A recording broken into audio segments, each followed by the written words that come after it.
인생을 살다 보면 낙심할 일들이 많습니다. 인생은 내 뜻대로 안 되는 일들이 많기 때문이죠.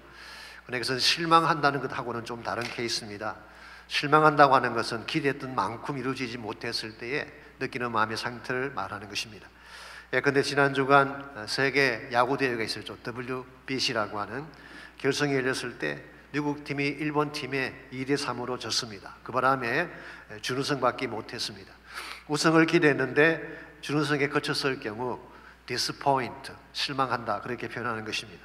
그러나 낙심한다고 하는 것은 아예 마음을 상실하는 것을 말합니다. 영어로 lose heart라고 표현을 합니다만은 이것은 마음줄을 놓고 다시 일어설 힘조차 갖지 못하는 케이스입니다. 그러므로 낙심이라고 하는 것은 일반적으로 나의 힘으로 감당할 수 없는 문제나 너무나 크고 벅찬 장벽 앞에 섰을 때 느끼는 마음의 상태를 의미합니다. 우리 인생에서 우리를 낙심시키는 요인들은 다양합니다. 어떤 경우는 사건이 우리를 낙심시킬 때가 있습니다. 근데 우크라이나에 일어난 전쟁이나 터키 지진 같은 경우 그 지역 사람들 입장에서는 큰 낙심을 할 수밖에 없는 케이스죠. 혹은 상황이 우리를 낙심시킬 때가 있습니다. 경제적인 위기나 사회구 폭동 같은 것이 어려운 이민의 삶을 사는 우리에게는 큰 낙심을 안겨줄 수가 있죠. 때로는 사람이 우리를 낙심시키는 경우도 있습니다. 도저히 내가 핸들할 수 없는 사람을 만나든지 혹은 나의 힘으로 극복하기 힘든 상처를 받았을 때 마음이 무너지고 낙담하게 되는 것입니다. 심지어는 자기 스스로 낙심해서 스스로 생을 포기하려는 경우도 있습니다. 어느 케이스건 낙심이라고 하는 것은 무서운 질병입니다. 왜냐하면 낙심은 절망을 낳고 절망은 결국 자신을 포기하게 만드는 것이기 때문에 생각보다 무서운 것입니다. 예린홍이라는 중국 분이 계시는데요, 그분이 쓴 책 중에 이런 이야기가 나옵니다. 낭망에 빠진 한 여자가 자살하려고 막 강으로 뛰어들려고 했습니다. 그때 곁에 있던 한 노인이 그녀를 말리면서 물었습니다. 아가씨 원래 몇 살이지? 20살이에요. 그래서 노인이 말합니다. 아가씨 난 곧 90이 될 나이야. 그런데도 이렇게 잘 살고 있잖아. 근데 아가씨는 그 나이에 무슨 고민이 그렇게 많아서 죽으려고 하는 것이냐고. 그랬더니 그 여자가 대답을 합니다. 남자친구에게 버림을 받았어요. 저희 더 이상 살고 싶지 않아요. 제가 얼마나 낙심했는지 할아버지는 이해하지 못할 거예요. 그러자 울고 있는 그녀를 달래면서 할아버지가 말을 했습니다. 내가 왜 모르겠어. 나도 아가씨 나이 때 사랑에 배신당하고 죽을 결심을 한 적이 있었지. 그땐 그 아픔이 영원히 넘어서지 못할 것이라고 생각을 했는데 그러나 지금 나를 봐. 무척 행복해 보이지 않아? 이제는 그때 나를 버렸던 그녀가 누군지 생각조차 나지 않아. 이 말 듣는 아가씨가 좀 위로가 됐는지 눈물을 닦으면서 물었습니다. 그럼 할아버지는 언제쯤 이 모든 것을 완전히 잊고 더 이상 아파하지 않게 되었나요? 그자 노인이 눈을 지그시 감고 추억에 잠긴 듯 말을 했습니다. 아마 작년 이맘때쯤이었을 거야. 노인의 말이 끝나기 무섭게 풍덩하고 그녀가 물속에 자신을 던졌다고 합니다. 결국 노인은 상처를 입는데 70년 걸렸다는 뜻 아니겠습니까? 그러니 그 젊은 아가씨가 어떻게 그 오랜 세월을 견디겠어요? 낙심한 나머지 자신을 강물 속에 던진 것입니다.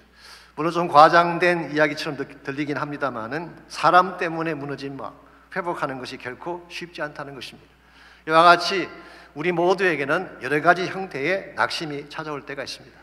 아마 여러분의 삶 가운데도 여러분의 마음을 추스리지 못하게 만드는, 일어서지 못하게 만드는 낙심할 일들이 분명히 있을 것입니다.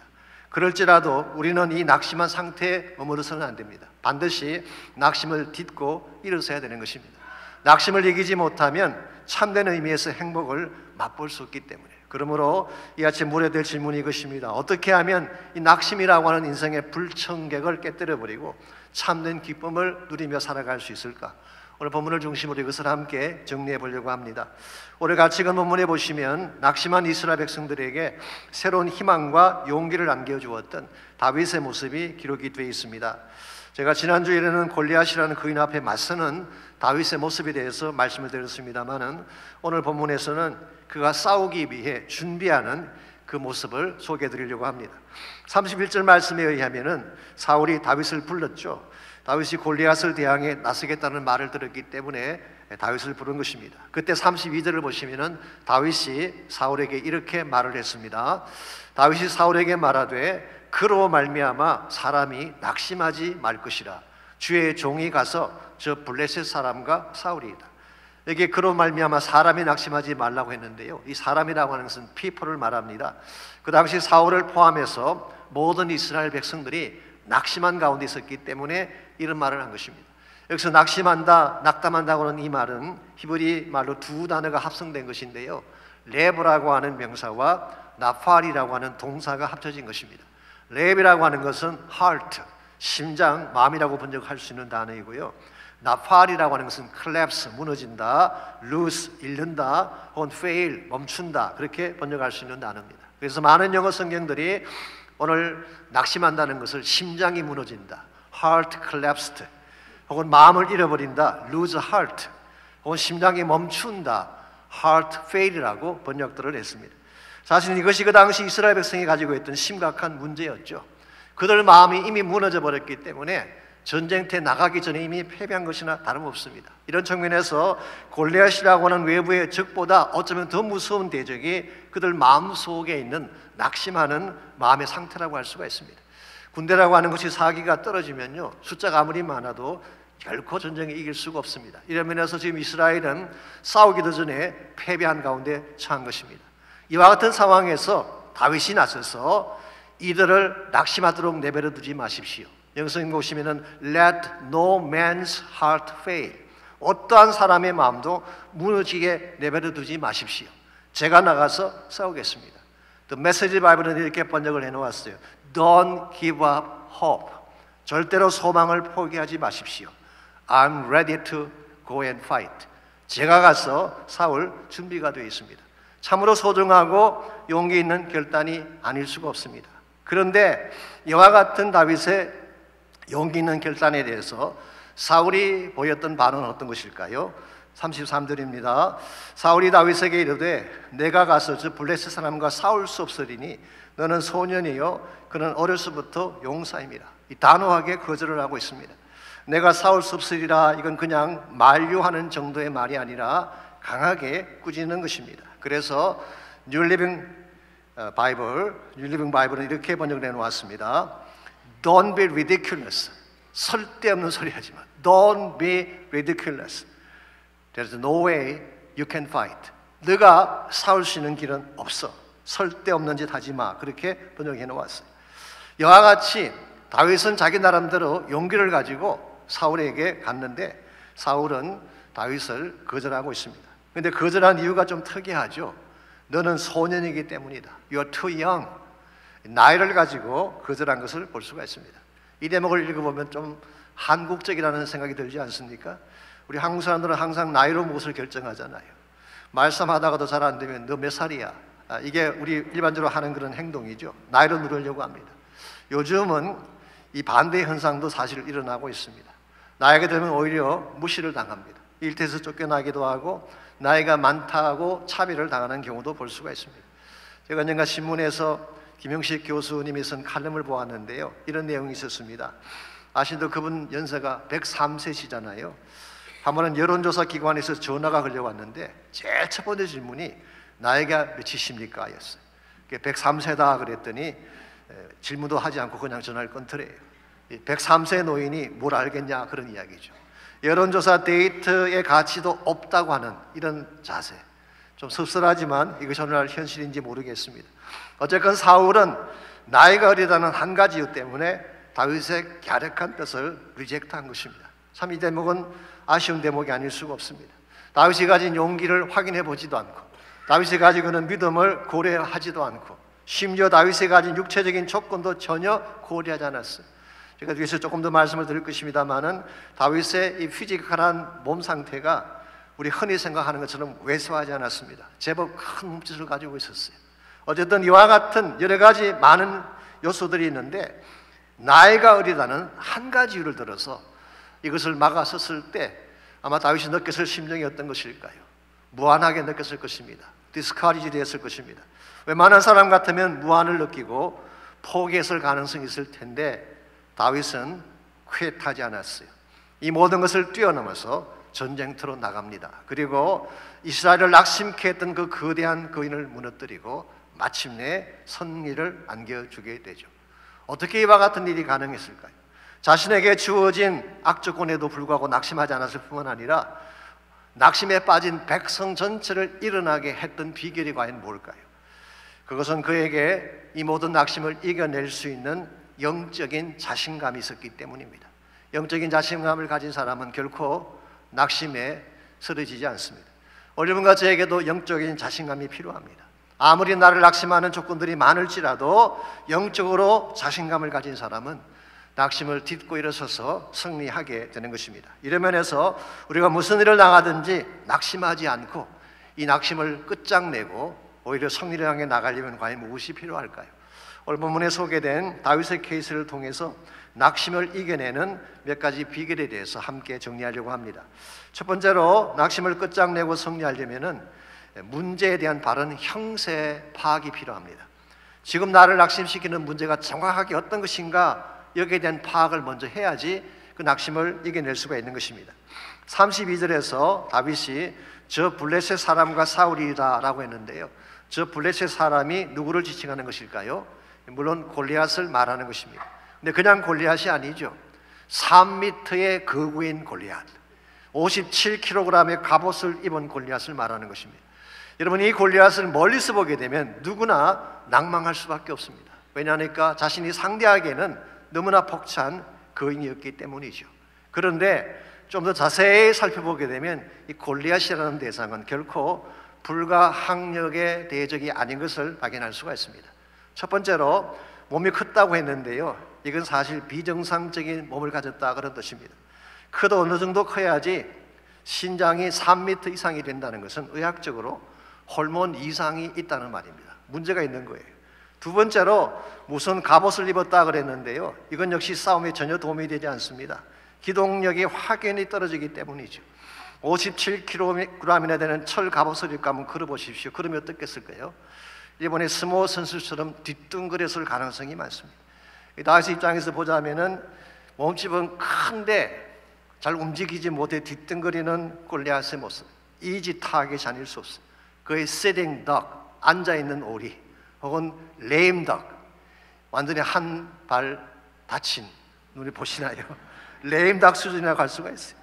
몸집도 느린 데다가 움직이지 못하는 데다가 크니까 맞힐 확률이 얼마나 더 크겠어요. 이런 면에서 결코 그가 몸집이 크고 그가 큰 갑옷을 입은 것은 베네핏이 아닙니다. 세 번째로 본문을 자세히 보시면은 골리앗의 시력에 문제가 있었음을 발견할 수 있습니다. Maybe double vision을 가졌을 가능성이 있습니다. 40절을 잠깐 보시게 되면 다윗이 손에 막대기를 들고 나갔다고 했는데요, 이 막대기는 양을 칠 때 가지고 다니던 그 막대기를 말합니다. 영어 성경은 He took his stick in his hand, 그의 손에 스틱을 들고 나갔다라고 했고, 이 스틱은 단수로 표현이 되어 있습니다. 근데 43절을 보시면은 골리앗이 다윗에게 이렇게 말을 하죠. 내가 나를 개로 여기고 막대기를 가지고 내게 왔느냐라고 할 때, 이 막대기는 원문을 보게 되면 단수가 아니라 복수로 되어 있어요. 그래서 You came at me with sticks, 복수로 되어 있습니다. 자, 다윗은 분명히 한 개의 막대기를 들고 섰는데 골리앗은 여러 개로 보고 있는 거예요. 이게 뭘 의미할까요? 더블 비전, 난시든지 시력에 문제가 있는 것입니다. 그래서 골리앗은 자꾸 가까이 오라 라고 외친 거예요. 멀리서는 잘 안 보이니까. 종합해 보면 이런 것입니다. 골리앗 별것 아니었어요. 모양만 컸지 실제로는 비정상적인 몸에 우둔한 동작에 앞도 제대로 보지 못하는 환자에 불과했어요. 이걸 알지 못한 채 멀리서만 보고 낙심한다고 하는 것은 참으로 안타까운 사실이 아닐 수가 없습니다. 오늘 전문가들과 낙심이라는 문제를 넘어서려면 먼저 나에게 주어진 문제의 실체를 정확하게 파악을 해야 됩니다. 그리고 이것이 무엇인지를 알고 난 후에 그게 적절한 대처를 해야지 이 낙심을 이겨쓸 수가 있는 것입니다. 우리 영적 싸움에서 이길 수 있는 비결도 마찬가지입니다. 마귀 사탄이 우는 사자와 같이 삼키려고 달려든다고 했지 않습니까? 그런데 자세히 마귀를 보게 되면요, 실제로 마귀는 패배한 자입니다. 지금부터 2000년 전에 갈보리 언덕에서 패배를 했습니다. 예수님께서 십자가를 지시고 죽으시는 순간 마귀의 권세는 무력화되어지고 마귀가 가지고 있던 모든 권리가 무효화되어졌기 때문입니다. 여기서 사도 바울은 골로새서 2장 14절 15절에서 다음과 같이 기록을 하고 있습니다. 제가 현대인의 성경으로 여러분에게 소개해드리겠습니다. 좀 알기 쉽게 하기 위해서. 우리에게 불리한 율법의 채무 정서를 십자가에 못 박아 없애버렸습니다.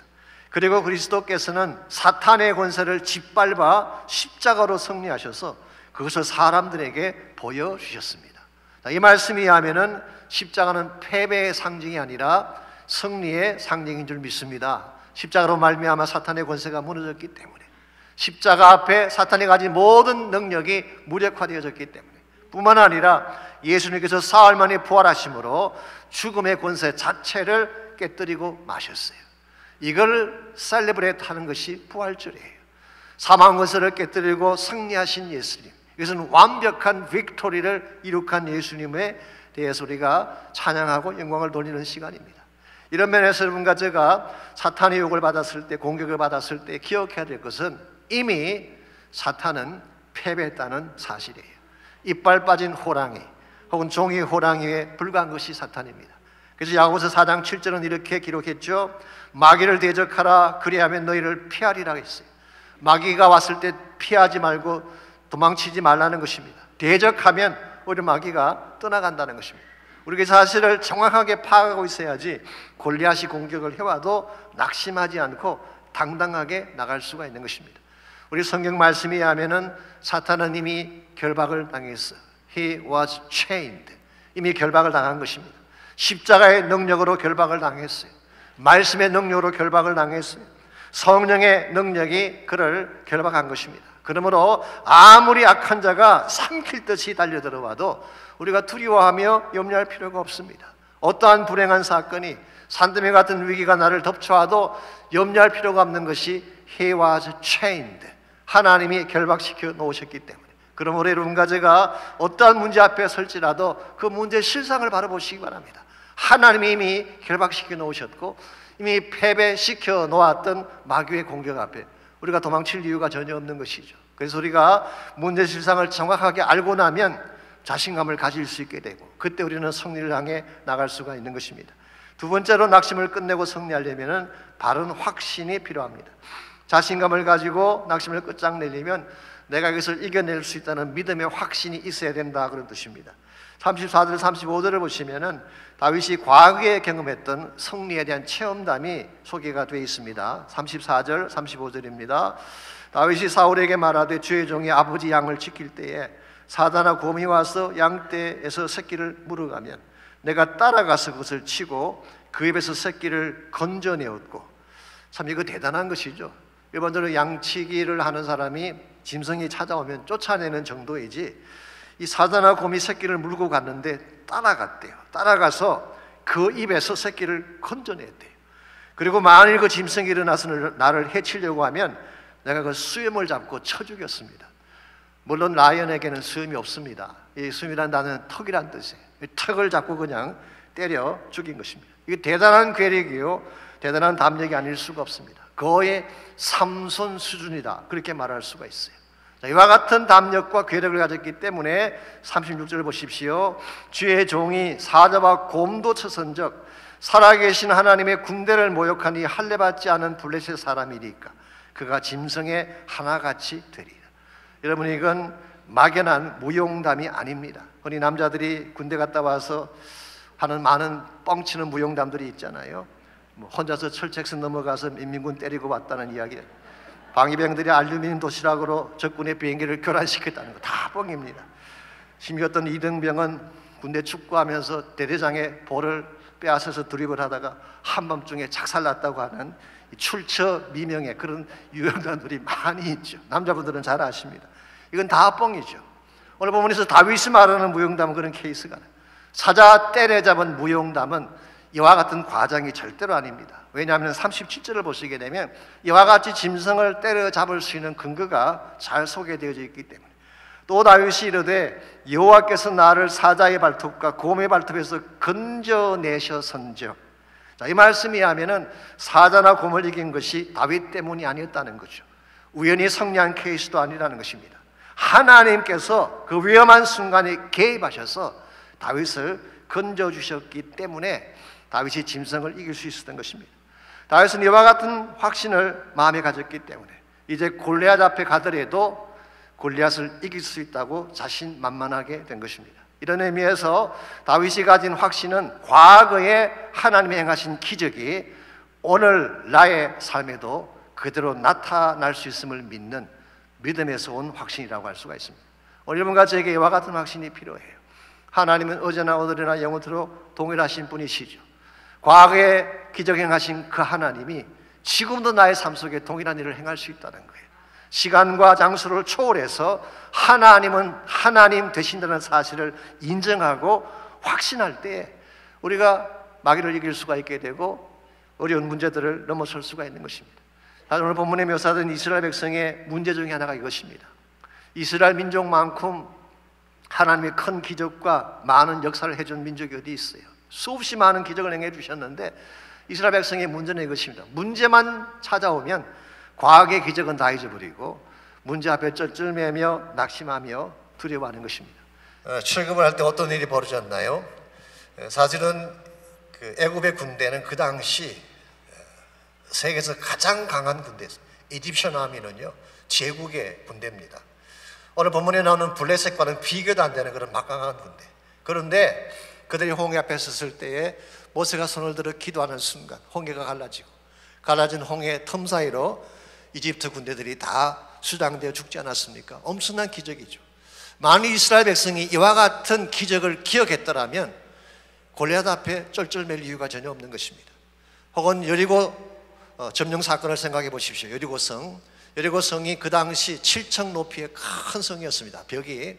그리고 얼마나 두터웠는지 마차 2대가 다닐 정도로 그 벽이 넓고 견고했습니다. 이와 같은 성을 물리적으로 공략하는 것은 불가능했어요. 그때 하나님이 뭐라고 하셨습니까? 아무 소리 하지 말고 성을 돌라고 했어요. 그것도 6해 동안. 아마 우리 같았으면 안 돌았을 것입니다. 그래도 불구하고 그들은 돌았더니 7일째 되는 날 그 높은 성벽이 와르르 무너진 것입니다. 하나님이 개입하시면 여리고성도 무너질 수 있다는 거예요. 이와 같이 수많은 기적들을 베풀어 주셨는데 수많은 사건들을 통해 하나님의 능력을 증명해 주었음에도 불구하고 문제만 찾아오면 당황해하고 두려워하는 것입니다. 이것은 이스라엘 백성의 문제만은 아닙니다. 오늘 여러분과 저의 문제이기도 합니다. 평소에는 참 잘 믿는 것처럼 보이는데 문제만 생기면 갈팡질팡하는 분들이 계시잖아요. 기도하며 하나님의 능력을 붙잡기보다는 인간적인 방법으로 해결해 보려고 애쓰다가 무너지는 케이스를 많이 볼 수가 있습니다. 오늘 여러분과 제가 기억해야 될 중요한 사실이 이것입니다. 과거의 나를 도우신 그 하나님이 동일하게 지금도 도울 수 있는 하나님이라는 사실을, 과거의 나의 불경기를 이기게 하신 그 하나님이 지금도 나의 불경기를 이기게 하실 거예요. 과거의 나의 질병을 치료하신 그 하나님이 지금도 나의 병을 치료하실 수가 있어요. 기적과 기사를 보여주신 그 하나님이 오늘 나의 하나님 되신다는 사실을 믿고 그분을 신뢰하기만 한다면 어떤 고난의 현장에서도 나올 수가 있는 것입니다. 여러분 잘 아시는 발명가 중에 토마스 에디슨이라고 있잖아요. 이분은 발명가이기도 하지만 사실 신실한 믿음의 사람이었습니다.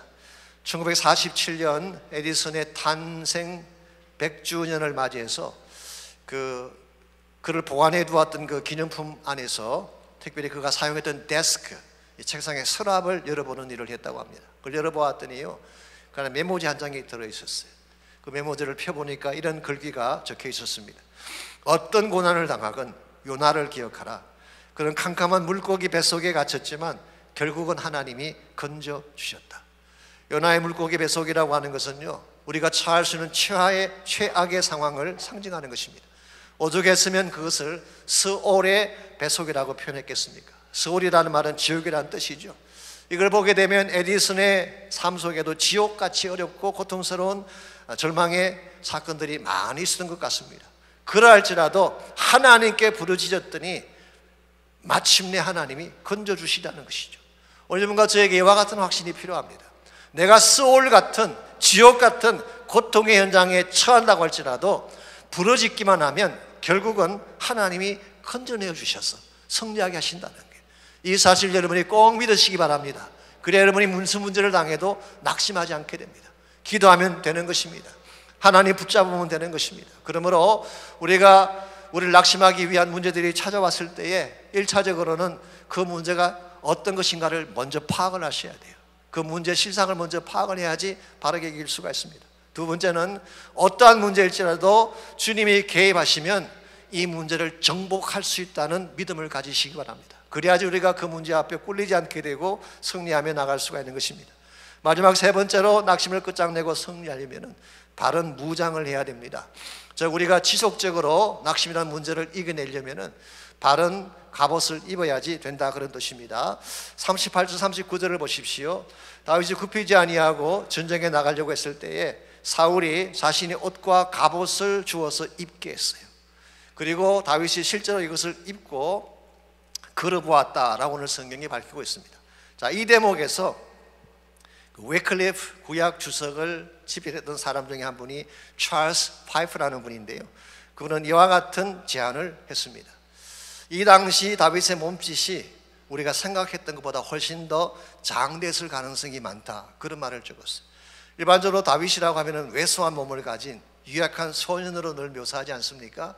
그런데 찰스 파이프는 그렇지 않을 가능성이 많다는 것입니다. 왜냐하면 다윗이 사울의 옷을 입었잖아요.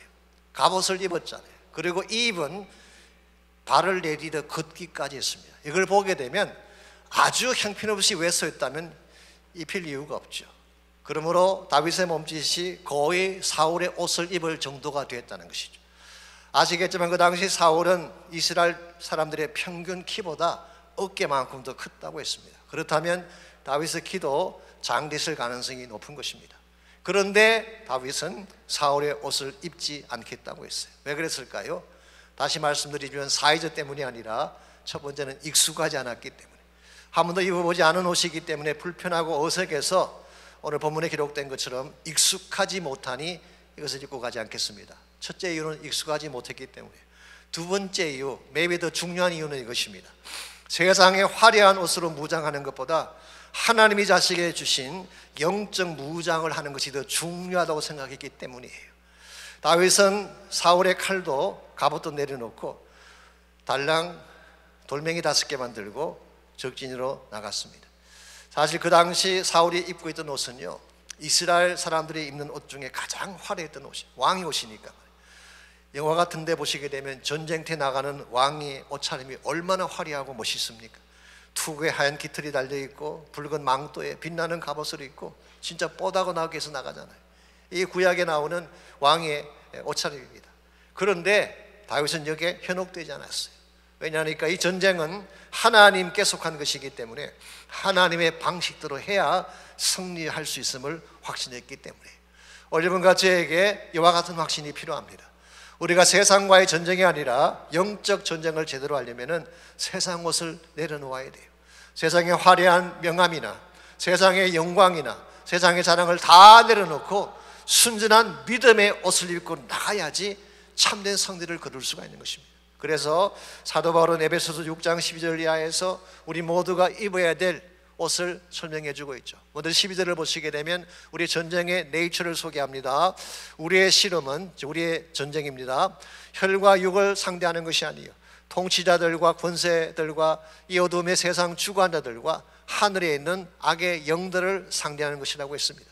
우리의 전쟁은 악한 영들을 대하는 것이기 때문에 일반적인 무기, 보편적인 무기로서는 당할 수가 없다는 것입니다. 그래서 하나님께서 주신 특별한 무기가 있는데 13절은 그것을 하나님의 전신 갑주라고 불렀습니다. Full armor of God.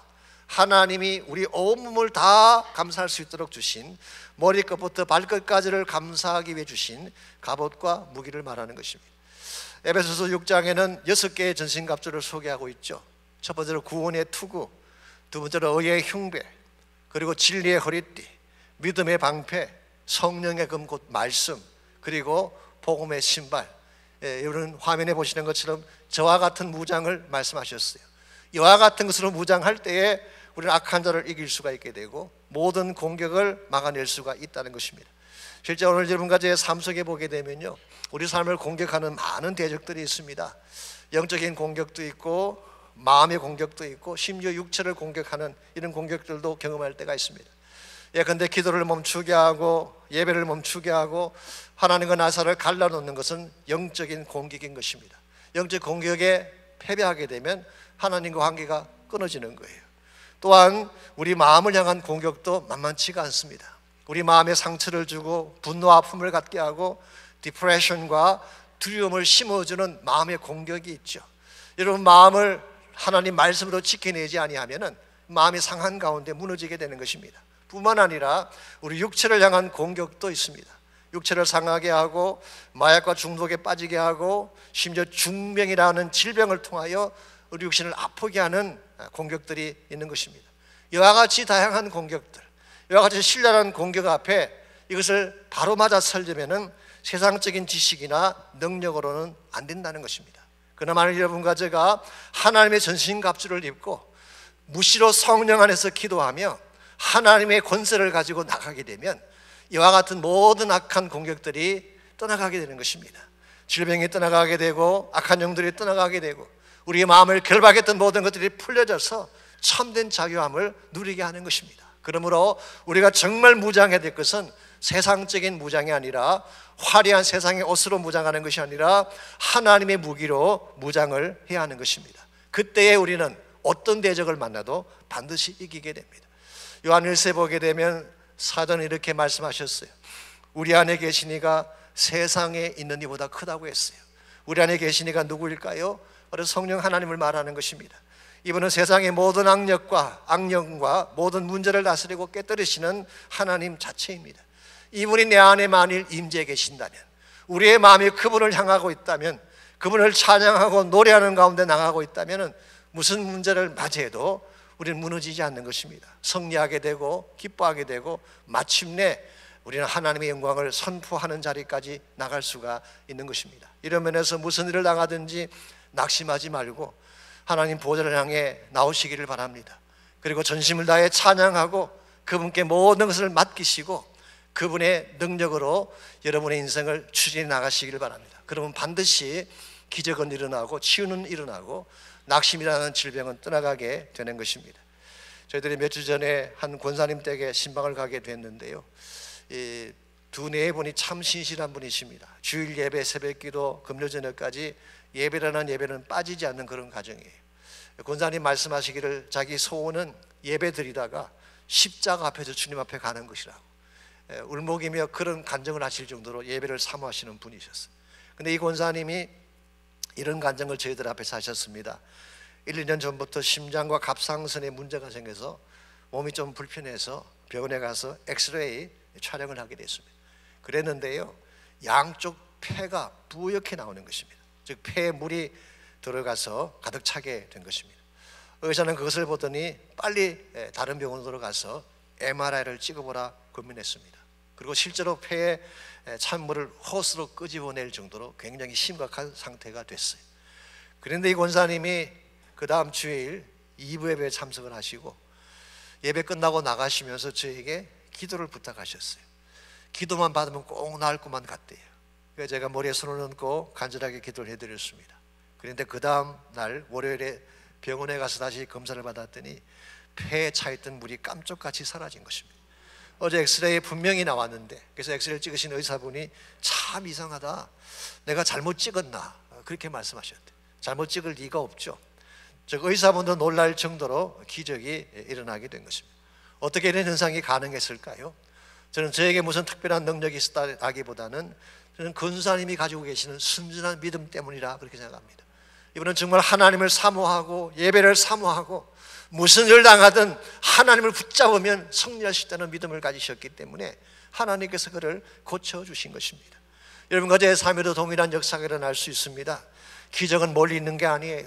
우리 심령 속에 있는 것입니다. 우리가 무시로 성령 안에서 기도하고 말씀과 찬양으로 하나님께 나가게 되면 오늘 또 우리 삶 속에는 기적이 일어날 수 있습니다. 과거에 나를 치료하신 그 하나님, 과거에 나를 건드내신 바로 그 하나님, 애굽을 멸망시키시고 또한 수많은 아말렉을 멸망시키시고 여리고성을 무너지게 한 바로 그 하나님이 오늘 여러분과 저의 하나님 되십니다. 이 사실을 믿고 신뢰하고 그분 앞에 믿음을 선포하며 나가는 시간이 있기를 바랍니다. 사건이 아무리 악할지라도, 환경이 아무리 척박할지라도, 사람들이 나에게 비수를 꽂고 아픈 일들을 행할지라도 두려워하지 말고 낙심하지 말고 주님 바라보시고 나가셔서 반드시 승리하시기를 바랍니다.